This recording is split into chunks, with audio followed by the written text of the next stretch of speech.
Boa noite, retornando ao nosso estudo, né, da terça-feira, continuando aqui da lei de conservação, e fechando, né, o assunto do estudo passado, nós falávamos a respeito de necessário e supérfluo. E esse item, né, necessário e supérfluo, a gente faz muita confusão com ele, porque o que para mim eu considero como necessário, o outro já considera como supérfluo e ele ficaria feliz se ele tivesse muito menos do que eu estou almejando. Tem algum erro nos meus desejos? Não, nenhum, né? E nem tem, como se diz, nem desmerece o outro que procura menos, né? Então, esse assunto é necessário e supérfluo, só para fechar, eu gostaria de compartilhar com vocês esse texto aqui, ó. Diante da vida social. É um texto muito bonito, ditado por Emmanuel para o Chico, no livro da Esperança. Então, o texto, ele fala exatamente o seguinte: diante da vida social, aquele que tem os meus mandamentos e os guarda, esse é o que me ama. E aquele que me ama será amado, chamado de meu Pai, amado de meu Pai. E eu o amarei e me manifestarei a ele. Está em Jesus, né? A frase de Jesus, João 14, 21. E no capítulo 20, item 5, eles falam: aproxima-se o tempo em que se cumprirão as coisas anunciadas para a transformação da humanidade. Ditosos serão os que houverem trabalhado no campo do Senhor, com desinteresse e sem outro modo, senão a caridade. Então aí a gente já começa a ver que diante da vida social já vem a primeira dica. Ele fala sobre a caridade. Espiritualidade superior não se compadece com isolamento. Se o trabalho é a escola das almas na esfera da evolução, o contato social é a pedra de toque a definir-lhes o grau de aproveitamento. É ele falando aí da necessidade da gente se relacionar, né? Virtude que não se reconheceu no cadinho da experiência, figura-se metal julgado precioso, cujo valor não foi aferido. Talento proclamado sem utilidade geral, assemelha-se de algum modo ao tesouro conservado em museu. Ninguém patenteia aprimoramento espiritual à distância da tentação e da luta. Está vendo que interessante isso? Ou seja, se eu quero aprimoramento espiritual, a gente fala sempre sobre isso, né? O outro é a manifestação de Deus em minha vida. Então, assim, eu preciso do outro. É muito importante a presença do outro. Você vai ver que esse texto está muito linkado com o próximo item. As leis do universo, diligenciando a santificação das criaturas, não determinam que o mundo se converta em vale de mendicância e sofrimento, mas sim espera que o planeta se eleve à condição de moradia da prosperidade e da segurança para quantos lhe povoam as faixas de vida. Todos somos chamados à edificação do progresso, com o dever de melhorar-nos, colaborando na melhoria dos que nos cercam. Não é atazanando a vida dos que nos cercam, né, gente? Justo assim, passas a deter um diploma acadêmico, retendo prerrogativas de trabalho pela competência adquirida. No entanto, será crueldade nada fazer para o próximo se desvencilhe da ignorância. Natural, desfrutes residência dotada de todos os recursos que te garantam a euforia pessoal, mas é contrária à razão, te endeuses dentro dela, sem qualquer esforço para os menos favorecidos disponham de abrigo conveniente. Compreensível, guarneças a própria mesa com iguarias primorosas que te satisfaça a dieta exigente. Entretanto, é absurdo esperares que a fome alheia te bata à porta. Perfeitamente normal que te vistas segundo os figurinos do tempo, manejando as peças de roupas que suponhas aconselháveis à própria apresentação. Contudo, é necessário confiar vestuário em desuso, contudo, é estranho confiar vestuário em desuso ao domínio da traça, desconsiderando a nudez dos que tremem de frio. Apoiemos o bem para que o bem nos apoie. Olha que frase bonita. Para isso é necessário estender ao semelhante os bens que nos felicitam. Repara a natureza, no sistema de doações permanentes em que se expressa. O céu reparte a luz infinitamente. O solo descerra energias e riquezas sem conta. Fontes ofertam águas, árvores dão frutos. Felicidade sozinha será deserto, egoísmo consagrado. Toda vez que dividimos a própria felicidade dos outros, devidamente aumentada, retorna dos outros ao nosso coração, multiplicando a felicidade verdadeira dentro de nós. Então, com como se diz, esse texto, nós fechamos o supérfluo e iniciamos o próximo item, que é justamente as privações voluntárias. O texto ele faz esse link, ele fala, olha, presta atenção, eu não censuro, né, a espiritualidade falando, nós não estamos censurando que você procure ter uma vida melhor, de forma nenhuma.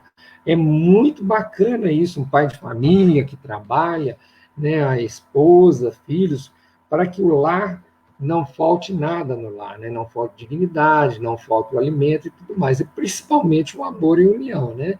Mas ele fala que é estranho na hora que você olha só para você e esquece de começar a ver os outros que te faltam e encontram na rua, né? Então, esse texto ele é interessante, e ele não fica falando somente do alimento, ele falou do alimento, ele falou da roupa, ele falou da moradia, ele falou muito importante do conhecimento, né? Você faz um curso, depois faz um curso superior, depois vira doutor, depois vira pós-doutor, mas e os outros? O que você tem feito para que outras pessoas também consigam atingir, pelo menos, o prazer de conseguir ler algumas letras, né? Isso é importante. Muito bom o texto. Tem um comentário aqui. Boa noite, Anderson.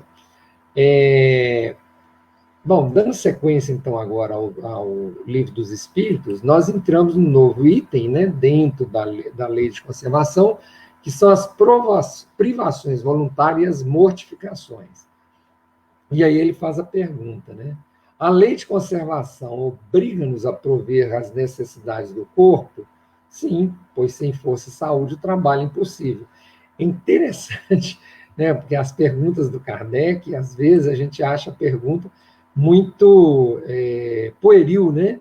Mas o Kardec ele quer deixar claro, ele quer falar, olha, é para não ter dúvida, né? Ele vem e faz uma pergunta dessa, ou seja, eu tenho que cuidar do meu corpo, né? Meu corpo é o vaso que acolhe a minha alma, né? Meu espírito, então tenho que cuidar. Ele vira continuando. O homem é censurável por buscar o bem-estar? Aí ele fala, o bem-estar é uma expectativa natural. Deus proíbe apenas o abuso, pois este é contrário à conservação e não considera um crime a busca pelo bem-estar, se esse bem-estar não for conquistado às expensas de alguém e se não enfraquecer as forças morais nem as suas forças físicas. Ou seja, eu brinquei, né, no estudo passado, que às vezes a gente se esforça tanto para conseguir as coisas que a gente perde a nossa sintonia espiritual. É disso que a pergunta está falando. Olha, se você esforçou tanto a ponto de você tirar a sua família como um todo da sintonia, da boa sintonia familiar, é uma coisa errada, né? É bom você repensar as atitudes e tudo mais. Então, aqueles pais workaholic, né? Meus filhos às vezes me cobram, né? Pai, mas você gosta de trabalhar. Eu descanso dentro da minha casa trabalhando, eu acho gostoso, né? Mas eu tenho que eu brinco com a minha esposa que os melhores momentos acontecem em casa, né? Assim, é a hora que a gente consegue reunir os filhos e todo mundo, e a gente fica ali jogando conversa fora, todo mundo conversando. Então, você vê que esse momento é um momento que te dá tanto prazer e é um momento que não te custa em termos como é que a gente fala assim, termos financeiros, mas é um alívio espiritual muito grande, né? Isso é uma coisa que fica muito claro na cabeça da gente, né? É muito bom isso, né? Para quem está chegando agora, nós estamos estudando das 718 em diante. Nós estamos falando sobre as privações voluntárias e as mortificações. Então, continuando, aí ele pergunta, são meritórias aos olhos de Deus as privações voluntárias visando a expiação igualmente voluntária? Ele vira falando assim, faça o bem aos outros, você tem maior mérito. A gente tem que tomar muito cuidado com esses negócios chamados sacrifício, né? É muito... como fala assim, nós não temos que ficar fazendo sacrifícios, nós temos que fazer boas ações. É muito melhor do que fazer sacrifícios. Existe até uma passagem bíblica, no Velho Testamento, a hora que ele fala para os judeus, eu não quero sacrifício. Eles não estavam entendendo o que Deus queria, né? A espiritualidade deixa isso muito claro. Eu não quero sacrifício, não é isso que eu quero. Né? Então, ou seja, ele quer atos de amor, o acolhimento das viúvas, dos órfãos, ou seja, a caridade. Ele deixa claro na parte da Bíblia, né? Que é a caridade que ele procura. Nós estamos disponíveis para ajudar na obra do Pai, né? Como co-criadores.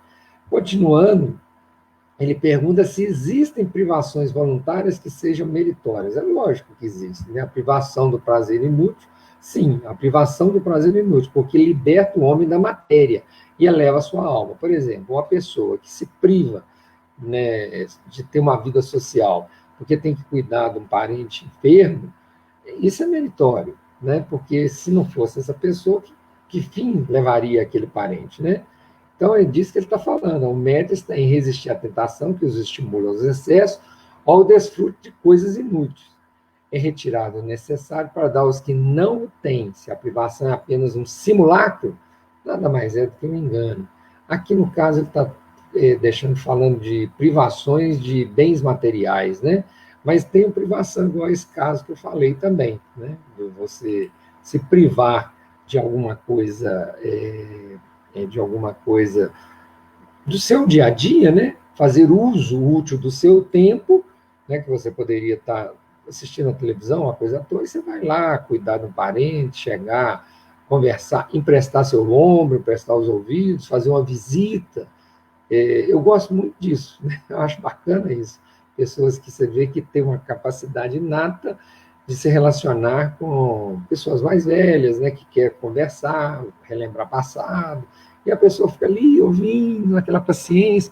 Então é bonito isso, né? Ele está privando do tempo, ele poderia estar fazendo outra coisa com o tempo dele, mas ele usa o tempo para ser útil a uma pessoa, emprestando um ombro amigo e um ouvido amigo, né? É muito interessante isso, eu gosto disso, acho isso muito bonito. É meritória, sob algum ponto de vista, a vida de mortificações no ascetismo que tem sido praticada desde a antiguidade por povos diferentes? Aí ele fala, pergunta a quem ela serve e terá uma resposta. Se não serve àquele que a pratica e impede fazer o bem, ela é egoísta, qualquer que seja o pretexto sobre a qual esteja encoberta. Sujeitar-se à privação no trabalho pelos outros é a verdadeira mortificação, segundo a caridade cristã. Aqui ele está falando exatamente aquilo que eu disse a respeito de você cuidar de uma pessoa doente, né? Lá, sujeitar-se a privações no trabalho pelos outros é a verdadeira mortificação, segundo a caridade cristã. Então, se você, não, ele se recolhe, ele fica ali por conta de ver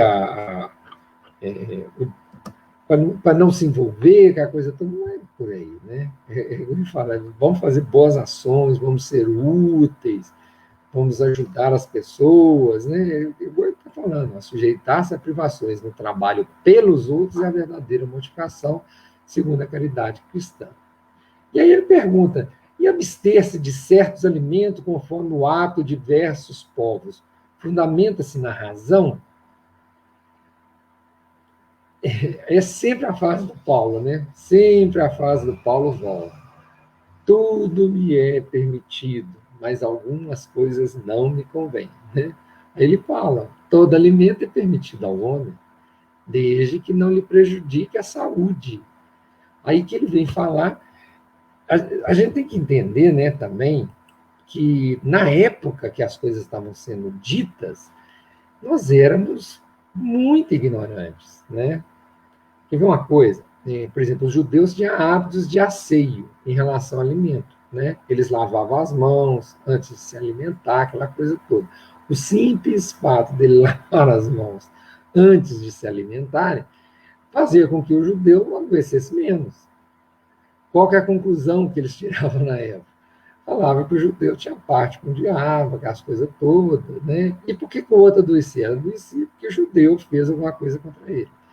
Então, você vê, esses atos pequenos nossos do dia a dia já faz toda uma diferença. Agora, imagina se em vez de lavarmos as nossas mãos, que é um ato físico, né, a gente vai se lavando espiritualmente. As mudanças que começam a acontecer na nossa vida.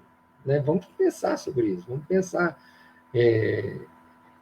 Eu brinco muito, né, com o pessoal da Crenoc, né? Vamos tentar desenvolver isso, pegar uma coisinha, uma que seja por dia, né, para a gente pensar sobre aquilo o dia inteiro. Nossa, eu ainda ando tão reclamando disso, tão reclamando daquilo, então a gente começar a trabalhar em nós características que a gente vê que incomoda nos outros, né? Você não está querendo agradar os outros, não, né? Não misture as coisas. Você está trabalhando em você algo que você já deveria ter trabalhado lá atrás.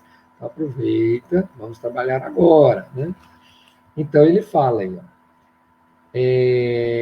que os legisladores de vários povos, no entanto, têm interditado o uso de certos alimentos, em geral, com objetivo útil. E para dar mais crédito, aí o que eles falam? Ah, isso é uma lei de Deus. É sempre assim, né?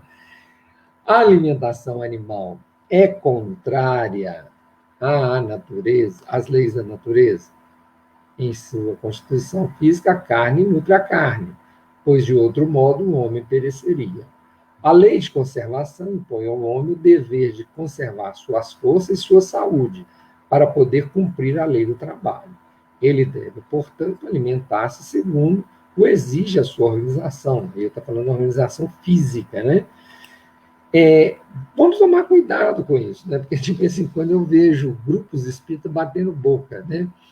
Que espírita tinha que ser vegetariano. Não existe espírita, tinha que ser, não tem isso. Cada um sabe o que é melhor para si, né? O Chico mesmo fala, eu não dispenso um bife com um arroz, um ovinho, um tomate. Ele brincava muito disso, né? E você, que é vegetariano, vai querer disputar com um Chico? Não vai, né? Se você quiser, eu te dou um outro exemplo de uma pessoa que diz a lenda era vegetariano. O Hitler. Hitler era vegetariano. Não é o vegetariano que faz a pessoa se modificar.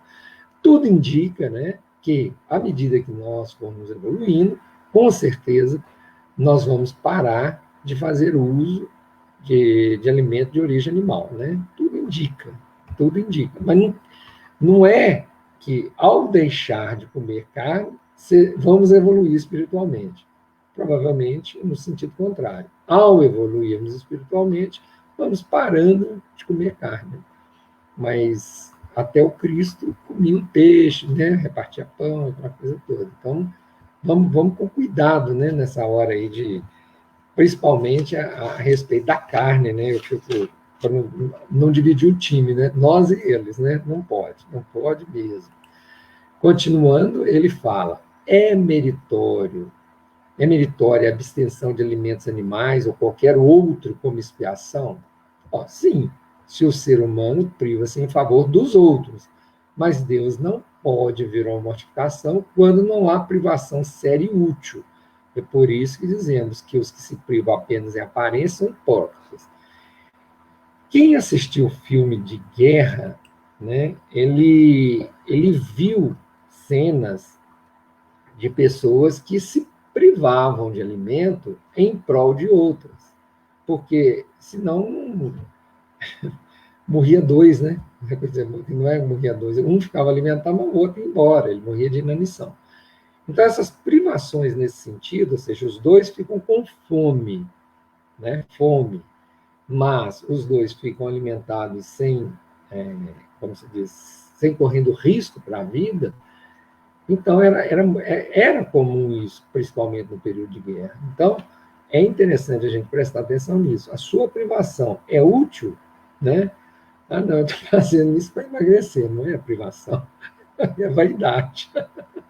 Desculpa eu estar rindo, né? Porque a gente A gente confunde as coisas, né?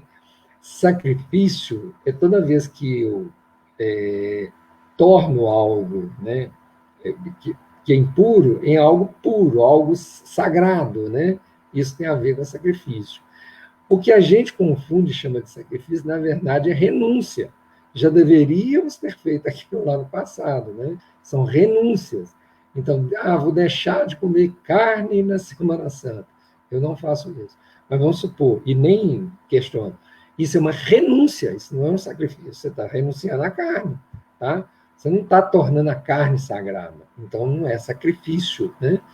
Agora, você está deixando de comer em prol da vida de alguém que pode realmente vir a morrer. Realmente, nesse momento, esse alimento passou a ser sagrado, né? Porque ele vai dar a condição do outro viver. Então, situações, e o objeto físico é o mesmo, né? É interessante a gente prestar atenção nesse detalhe. Continuando aqui o texto, nós agora vamos para 725.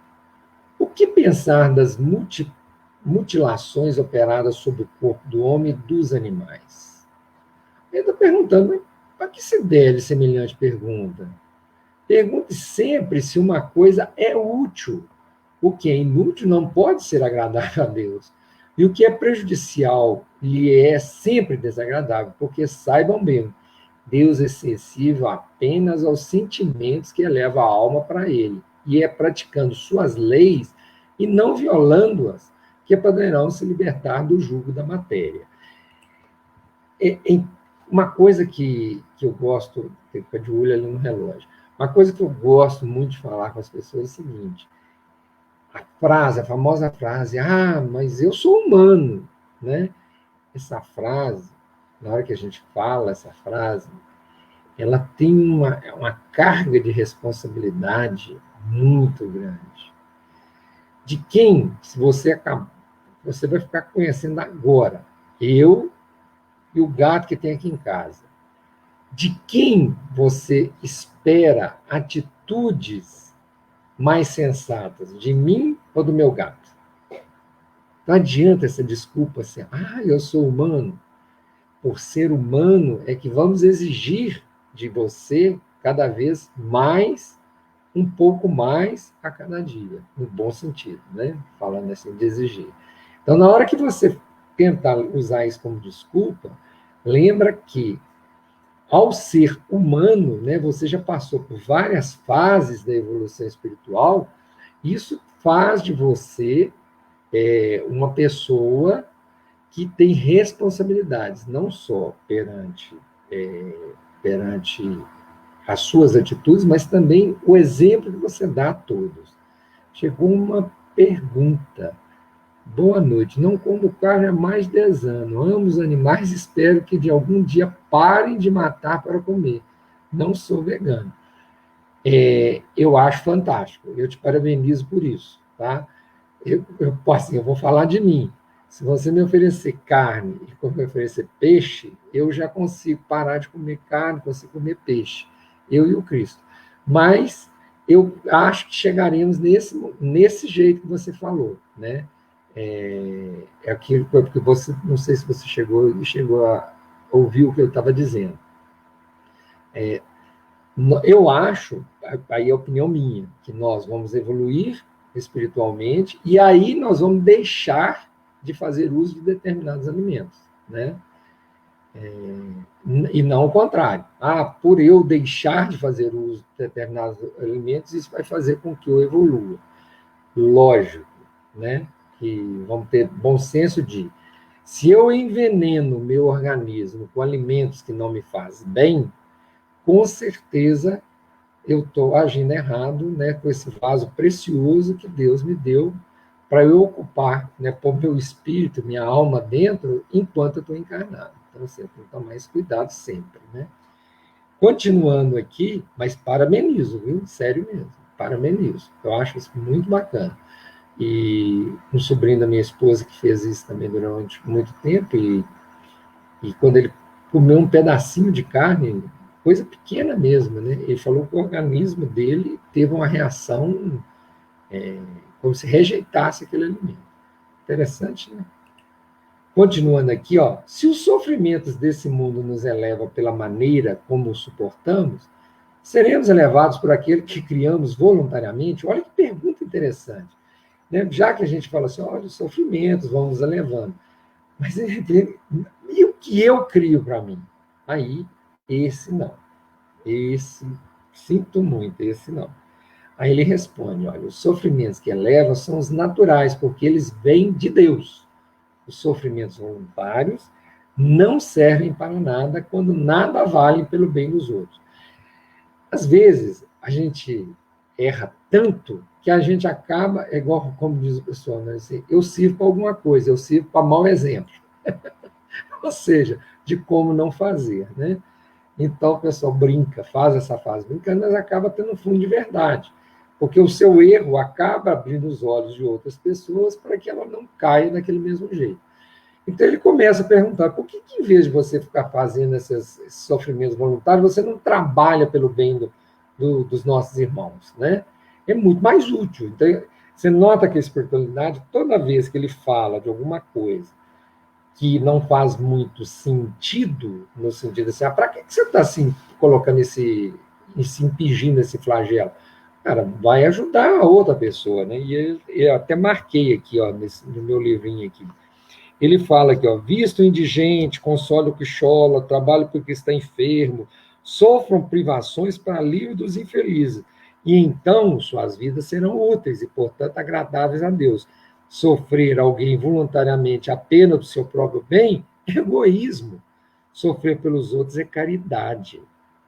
Então, assim, é muito interessante você ver, né, que fala assim, não desperdice a encarnação com pouca coisa, né? Não faça isso. Continuando aqui, a última pergunta, né, da lei da conservação, se devemos nos resguardar de sofrimentos voluntários, que nenhuma utilidade tenha para os outros, devemos, contudo, preservar-nos dos que prevemos ou dos que nos ameaçam? Com certeza, né? Aquilo que me faz mal, eu devo me afastar. Né? Isso inclui, inclusive, espíritos, né? Encarnados e desencarnados. O instinto de conservação foi dado a todos os seres contra os perigos e os sofrimentos. Fustigue seu espírito e não seu corpo. Mortifique o seu orgulho, sufoque o seu egoísmo, que se assemelham à serpente que lhes devora o coração e farão mais por seu adiantamento do que pelos rigores que não pertencem mais a esse século. Olha que nós estamos em 1850, mais ou menos. Imagina agora, em 2017, 2020, né? Ou seja, vários anos depois, né? Então, é uma coisa assim, muito clara. Então, assim, nós estamos encerrando aqui a lei de conservação. O que fica claro para nós, né, voltando lá os textos, né, os itens que nós vimos aí o instinto de conservação, os meios de conservação, gozo dos bens terrenos, necessários supérfluos, e hoje fechamos privações voluntárias e mortificações. O que fica claro para a gente nesses textos todos é o quê? Gente, nós estamos fadados a evoluir, não tem jeito. A espiritualidade tenta, de tudo quanto é forma, que a gente mantenha a nossa serenidade espiritual para que a gente consiga enxergar cada vez melhor o que Deus quer para nós. E aí a gente faça as escolhas certas. E aí o que a gente vai conseguir distinguir muito bem o que é necessário, o que é supérfluo, se faz sentido aquela privação ou se não faz. Então, que todos tenhamos uma boa noite e aguardo vocês na quinta-feira para a gente dar sequência e começar a lei da destruição. Essa lei, ela assusta a gente um pouco. Gente, muito obrigado pela presença de todos vocês. Um grande abraço e até quinta-feira.